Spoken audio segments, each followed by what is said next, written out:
Sebagai suku yang paling banyak mendiami Sulawesi Selatan, suku Bugis tentu memiliki banyak sekali budaya yang tersohor ke berbagai daerah di Indonesia. Suku Bugis disebutkan memiliki banyak sekali keunikan, mulai dari tradisi pernikahannya, pakaian, rumah, atau senjata adatnya, hingga yang paling menarik menurut saya adalah prinsip hidup mereka. Prinsip hidup suku Bugis ini dikenal juga dengan istilah Siri Napace. Siri Napace inilah yang akan mengantarkan kita kepada alasan mengapa suku Bugis banyak yang merantau ke berbagai daerah di Indonesia dan bahkan dunia. Setidaknya ada beberapa alasan di balik merantaunya orang-orang Bugis ini ke berbagai daerah di Indonesia. Yang pertama, pengembalian harga diri. Siri Napace bisa juga dianggap sebagai harga diri yang dimiliki oleh setiap orang Bugis. Hal ini membawa kita kepada sebuah kebudayaan Bugis pada masa kerajaan. Sebagaimana yang dikemukakan oleh Matulada, seorang antropolog yang menjelaskan bahwa pada masa itu, apabila ada seorang raja di kerajaan yang bercorak Bugis yang berbuat sewenang-wenang, maka rakyat memiliki dua pilihan. Yang pertama, menurunkan raja tersebut, atau yang kedua, meninggalkan raja tersebut. Banyaknya orang Bugis yang pergi meninggalkan daerahnya kala itu adalah karena mereka tidak setuju dengan kebijakan raja yang dianggap sewenang-wenang. Olehnya itu, orang-orang Bugis ini merasa tertindas dan tidak dihargai sebagai rakyat. Atas dasar itulah mereka kemudian pergi merantau ke tempat lain dan menghindari raja mereka. Seiring dengan berjalannya waktu, orang-orang Bugis di perantauan ini kemudian menikah dengan orang-orang lokal di sana, beranak pinak hingga membentuk keluarga dan pada akhirnya menjadi sebuah komunitas suku Bugis di tempat tersebut. Selain karena ditindas oleh sang raja, migrasi Bugis kala itu juga terjadi karena adanya konflik berkepanjangan antar kerajaan-kerajaan yang ada di Sulawesi Selatan. Bentrokan antara kerajaan Goa dan Bone adalah salah satu contohnya. Masyarakat yang merasa terancam akan menjadi korban perang memutuskan untuk pergi dan mencari perlindungan di daerah lain. Sebenarnya hal ini juga berlaku di zaman penjajahan kemarin, di mana banyak orang-orang Bugis yang merasa tidak aman di daerahnya karena adanya kolonialisasi dari Jepang ataupun Belanda. Tak ayal, hal itu membuat orang-orang Bugis ini melarikan diri dan mencari tempat perlindungan yang aman, bahkan sampai ke luar negeri seperti Singapura dan Malaysia. Yang kedua, alasan ekonomi. Tak dapat dipungkiri, masalah ekonomi kerap kali menjadi hal yang sangat menyulitkan orang-orang pada waktu itu. Suku Bugis awalnya dikenal sebagai suku yang mayoritas masyarakatnya bertani dan juga sebagai nelayan. Namun, karena tuntutan ekonomi, sehingga mereka memutuskan untuk menjadi seorang pedagang. Dan para pedagang ini kemudian pergi merantau ke berbagai daerah demi menjual barang dagangannya. Tak sedikit dari pedagang-pedagang Bugis tersebut sukses di negeri orang, hingga akhirnya dia memutuskan untuk menetap saja di sana, menetap di perantauan dan kemudian membentuk keluarga baru di sana. Yang ketiga, background pelaut. Suku Bugis memang dikenal sebagai suku yang pandai dalam urusan pelayaran. Kapal pinisi yang mereka gunakan selalu mampu mengarungi lautan demi kepentingan ekonomi ataupun mencari perlindungan, serta berkat kemampuan melaut mereka yang ulung, maka tak ayal banyak orang-orang Bugis yang sanggup berlayar hingga ke berbagai belahan dunia pada waktu itu. Yang keempat, pendidikan. Saya tambahkan lagi satu alasan untuk melengkapi pembahasan kita pada hari ini. Alasan pendidikan juga erat kaitannya dengan fenomena perantauan suku Bugis di negeri orang. Apalagi di zaman sekarang ini, pendidikan adalah suatu hal yang penting bagi siapapun. Orang-orang Bugis dan juga orang-orang dari suku lain di Sulawesi Selatan banyak yang merantau demi mengejar pendidikannya, mulai dari keluar daerah hingga ke luar negeri sekalipun. Dan ya, itulah tadi 4 alasan utama mengapa suku Bugis banyak ditemukan di berbagai tempat. Di masa lalu, mereka mungkin mencari perlindungan. Ada yang diusir, ada yang melarikan diri. Ada pula yang merasa tak terima dengan kebijakan rajanya, sehingga pergi merantau demi menjaga harga dirinya. Dan ada juga yang menjadi korban perang, dan tentu saja di masa ini ada yang pergi demi mencari rezeki sebagai pedagang. Dan terakhir sebagai seorang pelajar yang menuntut ilmu, padahal ilmu tidak bersalah.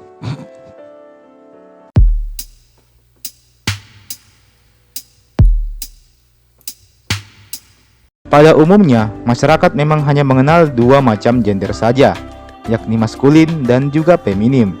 Kedua gender ini melekat pada diri masyarakat, bahwa maskulin melambangkan laki-laki, sedangkan feminim melambangkan perempuan. Sementara itu, pada masyarakat Bugis sendiri, pembagian identitas gender terbagi ke dalam 5, dan semuanya juga diakui dan mempunyai peranannya masing-masing di masyarakat. Oke, langsung saja tanpa basa-basi, mari kita bahas satu persatu gender tersebut. Yang pertama, Orowane. Orowane merupakan sebutan bagi kaum laki-laki suku Bugis yang secara biologis memiliki penampakan maskulin seperti laki-laki pada umumnya. Bagi mereka yang telah berkeluarga, maka merekalah yang dianggap paling bertanggung jawab. Yang kedua, Makunrai. Makunrai merupakan sebutan bagi kaum perempuan dari suku Bugis yang feminim layaknya perempuan pada umumnya. Kedudukannya sendiri amat sangat dihargai serta dianggap penting dalam menjaga martabat keluarga. Yang ketiga, Calabai. Calabai merupakan sebutan bagi kaum yang terlahir dengan tubuh laki-laki, namun tingkah laku dan kesehariannya dalam berperilaku justru mirip seperti perempuan. Meski begitu, kaum ini tidak menganggap dirinya sebagai seorang perempuan. Begitu pula halnya dengan masyarakat yang tidak menganggap kaum Calabai ini sebagai seorang perempuan jadi-jadian atau apa. Mereka juga tetap dianggap sebagai seorang laki-laki. Nomor 4, Calalai. Calalai singkatnya merupakan kebalikan dari Calabai itu sendiri. Calalai ini sendiri merupakan sebutan bagi mereka yang terlahir dengan kondisi fisik sebagai seorang perempuan. Namun dalam kesehariannya dia bertingkah dan berperilaku layaknya seorang laki-laki. Dia mengambil peran layaknya seorang laki-laki. Nomor 5, Bisu. Nah, di antara semua gender yang telah disebutkan di atas, menurut saya inilah yang paling aneh. Bisu ini merupakan sebuah gender yang dianggap merupakan perpaduan dari semua gender yang ada. Atau dengan kata lain, dia tidak menonjolkan sifat maskulinnya, serta tidak pula menonjolkan sifat sisi feminimnya. Selain itu, Bisu ini juga tidak tertarik kepada laki-laki dan tidak pula tertarik pada perempuan. Membingungkan sekali bukan?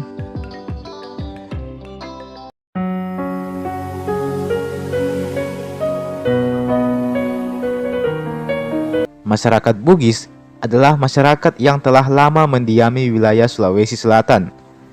Mereka telah hidup selama beberapa generasi ke belakang, mulai dari zaman kerajaan, penjajahan, hingga zaman kemerdekaan sampai saat ini. Dengan panjangnya sejarah peradaban suku Bugis ini, maka tentu lahirlah banyak kebudayaan dan adat istiadat yang membersamai masyarakat Bugis dalam mengarungi kehidupannya. Tak sedikit pula kita mendapat petuah hingga pelajaran yang sangat berharga dalam kisah panjang suku Bugis ini.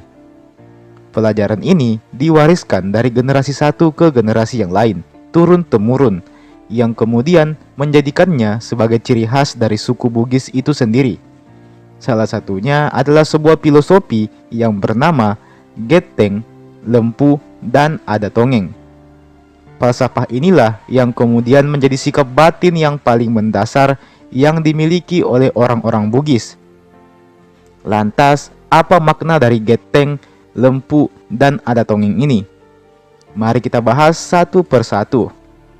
Yang pertama, geteng. Geteng dapat diartikan sebagai sesuatu yang tegas dan konsisten, merujuk pada perbuatan atau tindakan yang tidak samar-samar atau bimbang. Dalam hal ini, perbuatan tersebut hendaklah disertai dengan sikap yang berani dan penuh percaya diri, serta mampu mengungkapkan mana yang benar dan mana yang salah.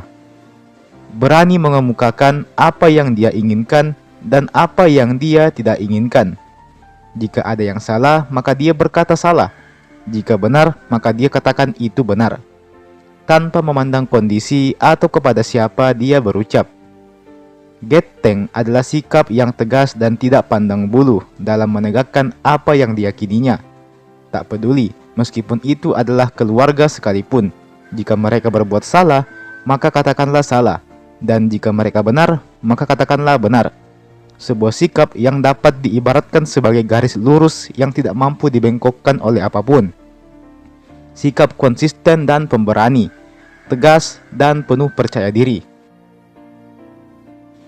Meski demikian, terkadang banyak yang salah kaprah. Dikiranya bahwa geteng itu 11-12 dengan sikap galak, kasar, dan pemarah. Padahal itu adalah dua hal yang berbeda. Terkadang ada orang yang galak, kasar, dan pemarah, namun dia sama sekali tidak tegas. Geteng di sini lebih kepada sikap yang jujur dan tidak suka berbelit-belit, straight to the point, dan bertanggung jawab dengan ucapannya. Dan tidak semua orang yang memiliki sikap geteng adalah orang yang pemarah. Kadang juga ada orang yang lemah lembut, tapi dia tetap teguh pada pendiriannya, tetap pada sikap getengnya. Karena geteng adalah sikap yang teguh pada pendiriannya, tabah dan tahan terhadap godaan. Maka tak heran apabila geteng ini sangat identik dengan sikap adil dan bijaksana. Secara garis besar, ciri-ciri orang yang memiliki sikap geteng adalah sebagai berikut. Mempunyai pendirian yang kuat, bersifat jujur dan tidak pelin-pelan, membenarkan apa yang benar dan menyalahkan apa yang salah, bertanggung jawab dengan perkataan dan perbuatannya, tidak bertindak arogan ataupun egois, tidak goyah apabila dibenci orang lain atas keputusannya, dan bagian G, tahan terhadap semua godaan. Nomor 2, lempu. Lempu adalah sikap yang berterus terang apa adanya. Sikap ini erat dikaitkan dengan perilaku jujur sehingga lawan kata lempu sendiri adalah bele atau pabeleng atau kabele-bele, yang artinya berbohong. Lempu sendiri adalah sikap yang mewajibkan seseorang untuk menyampaikan suatu hal apa adanya, tidak dilebih-lebihkan dan tidak dikurang-kurangi, menyampaikan apa yang memang benar-benar sesuai dengan realitanya. Sikap lempu adalah sikap yang tidak bisa dimiliki begitu saja. Harus ada pembiasaan dan keikhlasan di dalam hati untuk mampu memiliki sikap lempu ini. Sikap lempu adalah sikap yang keluar dari hati nurani seseorang dan bukan hasil dari pemikiran yang melibatkan hawa nafsu, melainkan hasil dari proses perenungan hati atau biasa juga disebut dengan istilah inin nawa. Adapun ciri-ciri orang yang bersikap lempu ini adalah jujur pastinya, baik dari niat, perkataan maupun perbuatannya. Kemudian menepati janji, dan kemudian amanah dalam artian menjalankan apa yang dipercayakan padanya, serta menyampaikan apa yang disampaikan padanya secara jelas tanpa adanya ditambah-tambah atau dikurang-kurangi. Nomor 3, ada tongeng. Ada tongeng dapat diartikan sebagai berkata yang benar. Sebenarnya agak mirip dengan sikap lempu ini, namun ada tongeng sendiri lebih berfokus kepada masalah ucapan atau perkataan. Ada tongeng adalah sikap yang menyampaikan suatu kebenaran tanpa adanya rekayasa di balik itu semua. Ada tongeng ini sangat penting peranannya karena seseorang tidak mungkin berperilaku jujur apabila omongannya sendiri tidaklah jujur. Seseorang yang jago berbohong biasanya akan sering berbuat bohong pula. Maka dari itu, perkataan ini adalah suatu hal yang sangat penting untuk dijaga. Adapun ciri-ciri orang yang bersikap ada tongeng adalah sebagai berikut. Memiliki niat yang baik. Apa yang diucapkannya adalah hasil dari renungan hatinya. Mengungkapkan kebenaran. menyampaikan kebenaran dan tidak berandai-andai, mudah dipercaya orang lain, juga berperilaku jujur sesuai dengan perkataannya. Dan teman-teman, itulah tadi 3 buah filosofi hidup ala orang Bugis, yakni Geteng, Lempu, dan Adatongeng. Ketiga sikap ini memiliki peran yang sama pentingnya dan saling melengkapi dan mendukung satu sama lain. Dan bagaimana menurut kalian? Apakah falsafah ini masih diterapkan oleh orang-orang Bugis di zaman ini? Ataukah mungkin sudah nyaris tenggelam oleh kencangnya ombak kemajuan zaman? Silahkan tuliskan pendapat kalian di kolom komentar di bawah.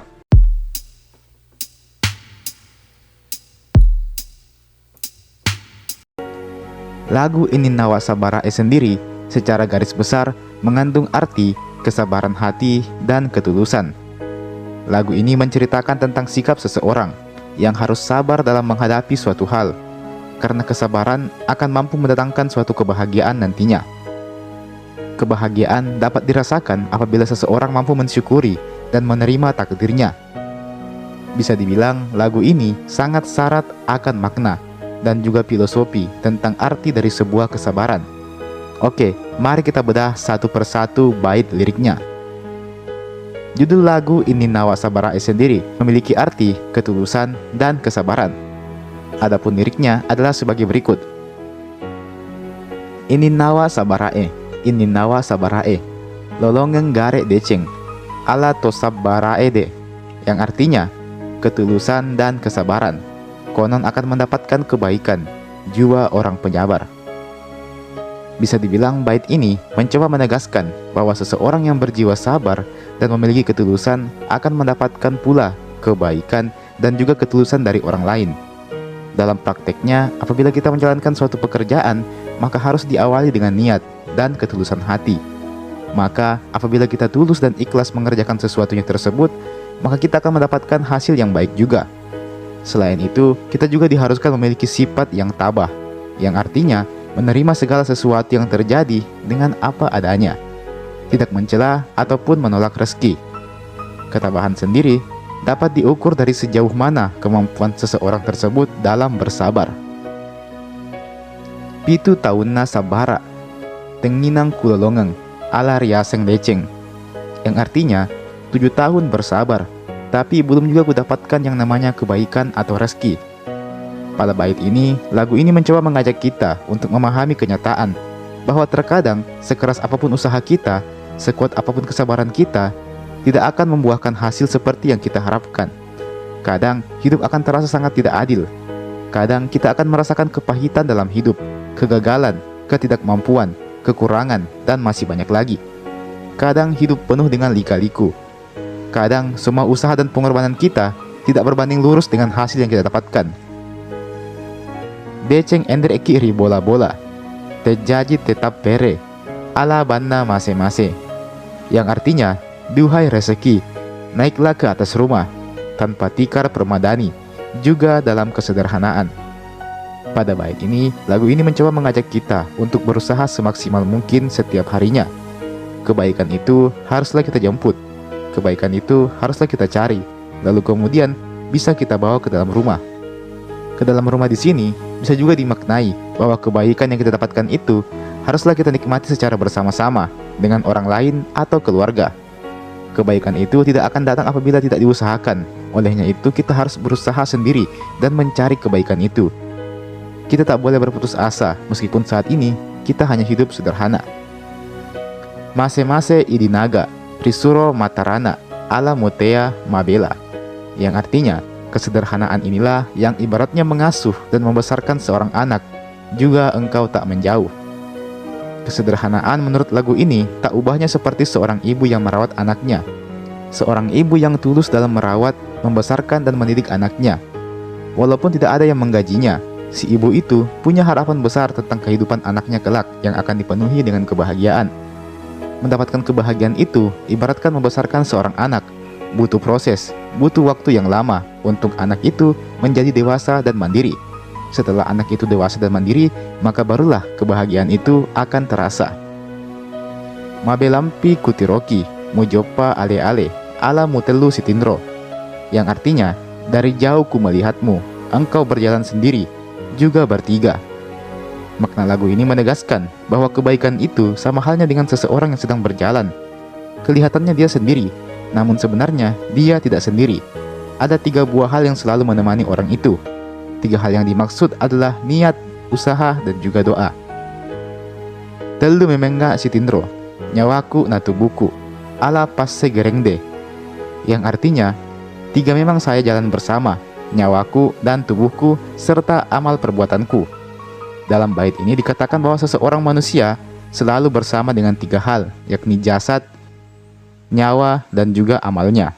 Untuk mencapai kebahagiaan, maka ketiga unsur tadi haruslah dirawat dengan cara yang baik.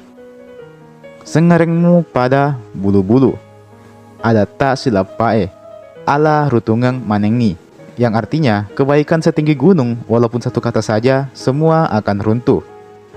Ya, kita tahu betapa mudahnya seseorang melupakan suatu kebaikan.